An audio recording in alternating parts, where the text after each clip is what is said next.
ina jan hankalin mutane duk da dai a gurguje ina zan tafi ne. Yayin duk da mutum ya tafi neman aure to ya tsaya ya nemi, shi sa na ce a dinga tsawaita zancen ana aure, ya tsaya ya nemi wacce take son sa yake santa, ɗabi'unsu da al'adun suka zo suka kira suka haɗu, to sai ka samu zaman lafiya, ka samu fifiko, ruwan ka samu soyayya. To amma wannan yarinyar ba ta so alaji, aka matsanta mata, kuma shi isnanin kai baka gan shi ba alaji.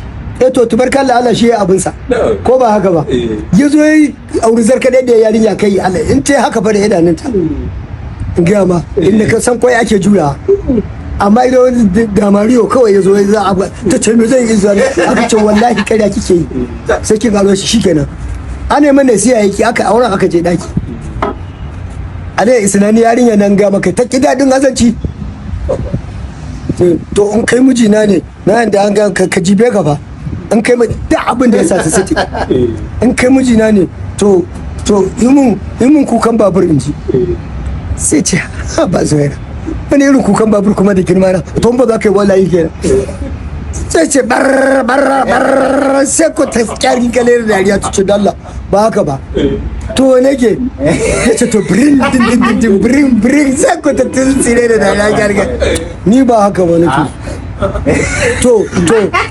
To ka durkusa sai bari ka ga yadda za ka yi. Sai ce to sai ta ce durkusa, to da yake abinka da yana so kuma karama yarinya alaji kai wai kada ya rasa kyan, sai ku ya durkusa, yana durkusa an ga maka yarinya ba sai ku ta haka ba a gadon bayansa. Sai ta ce to kai mun kukan bes ba kana ji ko ya shuru ya ta kama kuduwa ni sai ta tsire da dariya, sai ta kuma kama nan kuduwa yadda kamar totin ya ce to wani kudin kayan kukan na gama kana sai ce to ni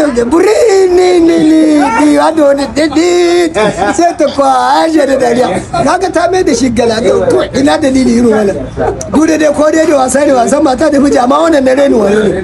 Ni wallahi kukan bes ba za ka yi shi kuma to ya kuma bai so ka oho ka yi mana, sai kuma wai in ta haka da kunne sai ce ka dinga yawa di kuma sai